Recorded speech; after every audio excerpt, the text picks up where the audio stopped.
Hello students, और आज हम प्रश्नावली 8.1 का प्रश्न क्रमांक 12 सॉल्व करेंगे।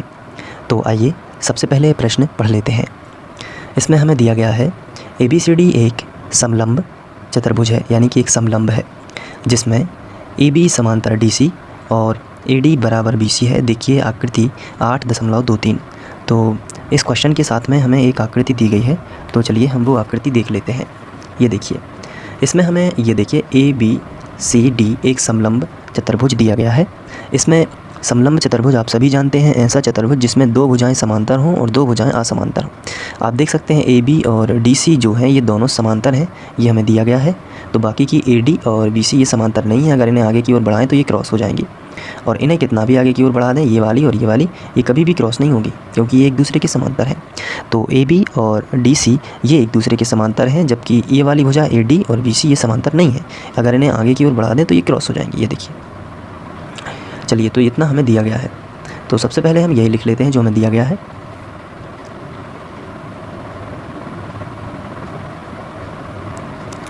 क्या दिया गया है देख लेते हैं। ABCD एक समलंब है, तो हम यहाँ पे लिखेंगे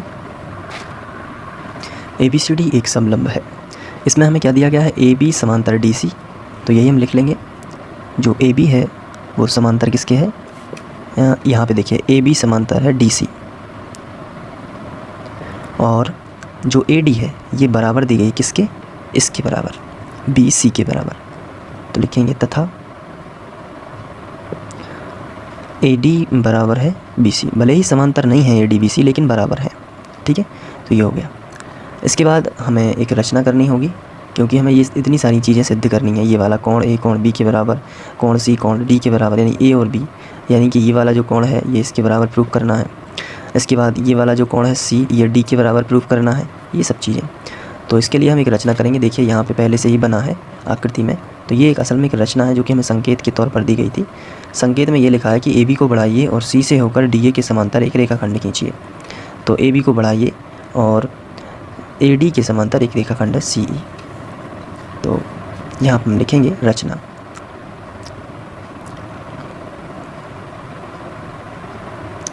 रचना में हम लिखेंगे कि यहाँ पे देखिए AD के समांतर हमने एक CE बनाई, तो हम लिखेंगे खींची, AD समांतर CE खींची। ये भुजा हमने खींच दी। AD के समांतर कौन सी, CE, और जो AB को बढ़ाने पर E पर मिलती है, तो यहाँ पे हम लिख देते हैं जो AB को बढ़ाने पर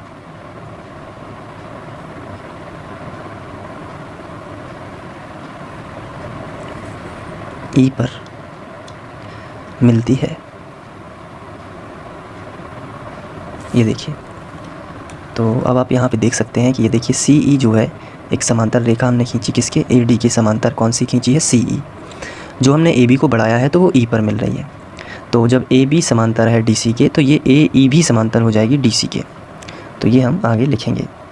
तो हम लिखेंगे, हम इसके बाद एक और रचना करेंगे, विकर्ण खींच लेंगे समलंब के। तो A को C से मिला लेते हैं और B को D से मिला लेते हैं। ये भी एक रचना का ही हिस्सा है, तो इसी तरीके से हम लिख लेते हैं। आगे लिखेंगे A को C से तथा B को D से मिलाया।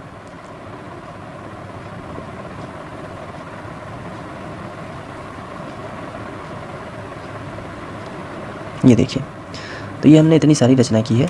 ये एक लाइन खींची है और ये दोनों लाइन, तो 3 लाइन हमने टोटल खींची हैं। अब हम उपपत्ति करेंगे। उपपत्ति में हमें क्या लिखना होता है, इसके पहले हम सिद्ध करना है ये लिखेंगे। तो इस तरीके से हम लिखेंगे सिद्ध करना है। अब जो चीज़ हमें सिद्ध करनी है तो वो हमें क्वेश्चन में ही दी गई हैं, तो हम वो सब उठा के लिख देते हैं। ये देखिए, इस तरीके से हमें लिख देना है। अब हम हेडिंग डालेंगे उपपत्ति। अब उपपत्ति में हमें चित्र भी बड़े ध्यान से देखना है। हमने इसके पहले ये देखा है कि AD जो है वो समांतर किसके है, CE के।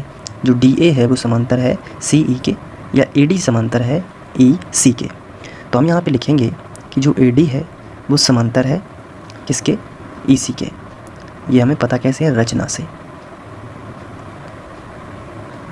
और दूसरा जो है हमें ये भी पता है, या हमें दिया गया है यहाँ पे कि जो AE है ये समांतर है DC के। तो हम यहाँ पे लिखेंगे कि AE जो है वो समांतर होगा डी सी के, ये दिया गया है। क्योंकि ए बी जो है वो डी सी के समांतर है तो ए ई भी होगी डी सी के समांतर। तो इस प्रकार हम कह सकते हैं कि जब ये इसके समांतर है और ये वाली जो भुजा है ये इसके समांतर है तो ये ए ई सी डी एक समांतर चतुर्भुज हुआ। तो लिखेंगे तब ए ई सी डी एक समांतर चतुर्भुज होगा।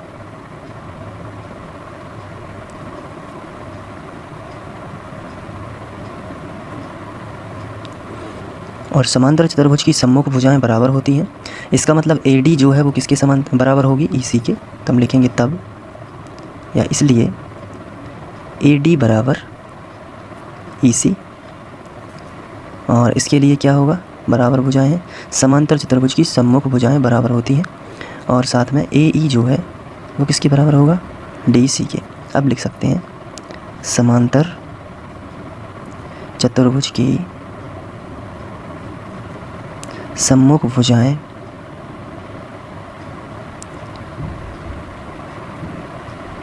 बराबर होती हैं।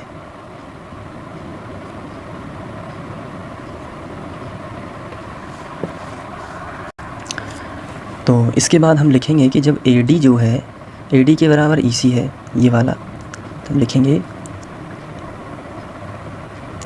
यहाँ ए डी बराबर ई सी है, लेकिन ए डी के बराबर तो बी सी भी हमें दिया गया है। तो अगर हम समीकरण इसको 1 बना दें और समीकरण 2 बना दें तो हमें पता चलता है कि ये दोनों आपस में बराबर होंगे, क्योंकि ए डी बराबर है तो ये दोनों आपस में बराबर होंगे। तो ई डी बराबर क्या हो जाएगा, बी सी। जब ई डी जो है ई सी वो बी सी के बराबर होगा तो सी बी ए एक क्या कौन सा त्रिभुज बनेगा, समद्विबाहु। तो यहाँ पे लिखें इसलिए त्रिभुज सी बी ए एक समद्विबाहु त्रिभुज होगा।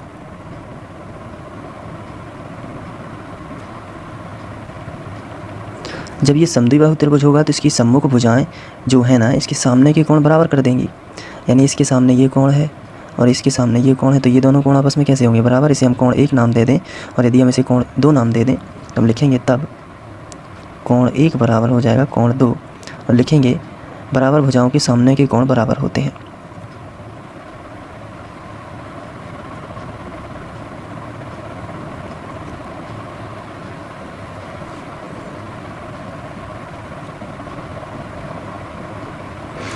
अब इसके बाद यदि ये दोनों कोण बराबर हैं तो कोण 1 और ये कोण बी जो है ये 180 बनाएगा कि नहीं, क्योंकि रैखिक युग्म कोण है। तो हम यहाँ पे और ये वाला जो है ये भी 180 बनाएगा। तो हम यहाँ पे लिखेंगे कि कोण 1 और ये हो जाएगा कोण बी, समलंब के अंदर का जो है ये कोण बी है। तो यहाँ पे लिखेंगे हम कि चित्र से कोण 1 प्लस कोण बी बराबर 180। और क्योंकि ये जो है ये रैखिक युग्म है और इसे हम बना देंगे समीकरण 1। इसके बाद अगर हम चित्र में देखें तो कोण 2 और कोण ए भी 180 है। तो लिखेंगे कोण 2 प्लस कोण ए बराबर 180। और ये वाला जो कोण है वो है तिर्यक रेखाओं के एक ही ओर के कोण, और इसे हम बना सकते हैं समीकरण 2। तो ये 180 के बराबर है, ये भी 180 के बराबर, तो ये दोनों आपस में कैसे हो जाएंगे, मतलब कि आपस में बराबर हो जाएंगे। इसे हम समीकरण 3 बनाएंगे क्योंकि 1 और 2 हमने बना लिए हैं, और इसे बनाएंगे समीकरण 4 3 और 4 से। तो यहाँ पे लिखेंगे समीकरण 3 व 4 से कोण ए प्लस कोण बी, यानी कि ये दोनों आपस में बराबर होंगे ना, तो कोण ए प्लस कोण बी बराबर कोण 2 प्लस कोण ए। लेकिन कोण 1 और कोण 2 दोनों आपस में कैसे हैं, बराबर हैं, क्योंकि बराबर भुजाओं के सामने के थे। तो हम इसको क्या करेंगे, लिखेंगे कोण बी बराबर, ये दोनों कैंसिल हो जाएंगे तो क्या बचेगा, कोण बी बराबर कोण ए, क्योंकि कोण ए बराबर है कोण 1 बराबर कोण 2 है। तो ये दोनों बराबर होने के कारण दोनों तरफ से कैंसिल हो जाएंगे, तो क्या बचेगा, कोण बी बराबर कोण ए। और यही हमें सिद्ध करना था, तो ये फर्स्ट जो है प्रूव्ड हो चुका है। अब इसके बाद हम आगे बढ़ते हैं। तो यहाँ पे यदि हम देखें तो हमें डी और सी भी बराबर सिद्ध करने हैं, सी और डी। तो ये देखिए कोण 2 जो है, अगर हम ए ई सी डी एक समांतर चतुर्भुज देख रहे हैं तो उसमें कोण ई जो है समांतर चतुर्भुज के सम्मुख कोण बराबर होते हैं, तो कोण ई के बराबर होगा, यानी कोण 2 के बराबर होगा कोण डी। तो हम लिखेंगे समांतर चतुर्भुज, अब हम सेकंड नंबर का प्रूव कर रहे हैं तो इसलिए समांतर चतुर्भुज AECD में यहाँ पे हम लिखेंगे कि कोण 2 के बराबर होगा कोण D, और ये जो कोण C है ना, ये किसके बराबर होगा? 1 के बराबर। क्यों? क्योंकि Z आकृति का कोण बन रहा है, तो 1 के बराबर क्या होगा? C, तथा कोण 1 बराबर होगा कोण C। तो अगर हम इसको देखें, इसको बना दें समीकरण 5 और इसको बना दें समीकरण 6, तो 5 और 6 से देखें तो 1 और 2 जब बराबर हैं आपस में, तो ये दोनों भी आपस में बराबर होंगे। 1 और 2 तो आपस में बराबर पहले ही से हैं, तो यहाँ पे लिखेंगे इसलिए कोण C बराबर कोण D, चूँकि कोण 1 बराबर क्या है? कोण 2। तो ये हो जाएगा सेकंड का प्रूफ।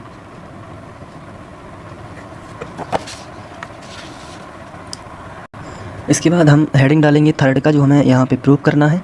तो थर्ड में हमें 2 त्रिभुज सर्वांगसम सिद्ध करने हैं, तो दोनों त्रिभुज ले लेते हैं। पहला है ABC, ये वाला त्रिभुज ABC, तो त्रिभुज ABC, तथा दूसरा त्रिभुज है ABD, यानी AB दोनों में आएगा, ABC और ABD, तथा त्रिभुज ABD, या इसको ऐसे भी पढ़ सकते हैं BAD, तो BAD भी पढ़ सकते हैं, एक ही बात है।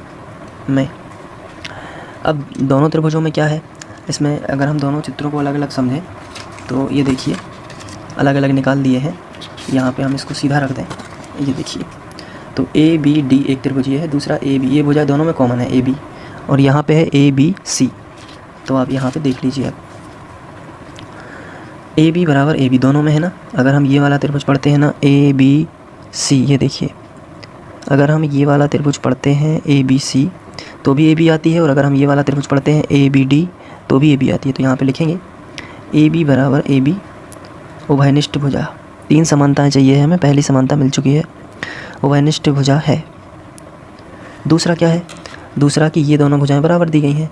इस वाले त्रिभुज की AD दूसरे वाले त्रिभुज की BC के बराबर। तो हम यहाँ पे लिखेंगे, पहले हमने कौन सा त्रिभुज लिया है? ABC, तो पहले हमें BC लिखना होगा, तो BC बराबर इस वाले त्रिभुज की AD, ये हमें दिया है। इसके बाद तीसरी विशेषता क्या है? तीसरी विशेषता ये देखिए, कोण B जो है यहाँ पे, और इस वाले त्रिभुज में यदि हम देखें कोण A, ये दोनों आपस में बराबर है। तो हम यहाँ पे लिखेंगे कि कोण A बराबर, कोण B पहले आएगा, कोण A बाद में आएगा, और ये हमें दिया गया था, इसके पहले हमने सिद्ध किया है, तो सिद्ध कर चुके हैं। तो ये तीनों समानताओं के कारण ये दोनों त्रिभुज सर्वांगसम हो जाते हैं, इसलिए त्रिभुज ABC सर्वांगसम है। त्रिभुज BAD भी बोल सकते हैं इसको, त्रिभुज BAD, मैंने यहाँ पे थोड़ा सा चेंज किया है, ABD की जगह पे लिख दिया BAD, है एक ही बात, BAD। आप देख सकते हैं वही त्रिभुज आएगा जो ABD में आता है। और इसके लिए शर्त कौन सी लगी है? भुजा भुजा कोण, तो लिखेंगे भुजा कोण भुजा सर्वांग समता से। तो इनके जो संगत अवयव हैं, जैसे हमारा त्रिभुज ABC का जो संगत अवयव AC है, और ABD त्रिभुज जो है इसका, ये BC दोनों आपस में बराबर हो जाएंगे, जो कि विकर्ण के तौर पे है। तो लिखेंगे इसलिए AC बराबर BD सर्वांगसम त्रिभुज के संगत अवयव। तो ये हो गया हमारा थर्ड प्रूव्ड, ये हो गया फोर्थ प्रूव्ड। इसी तरीके से ये क्वेश्चन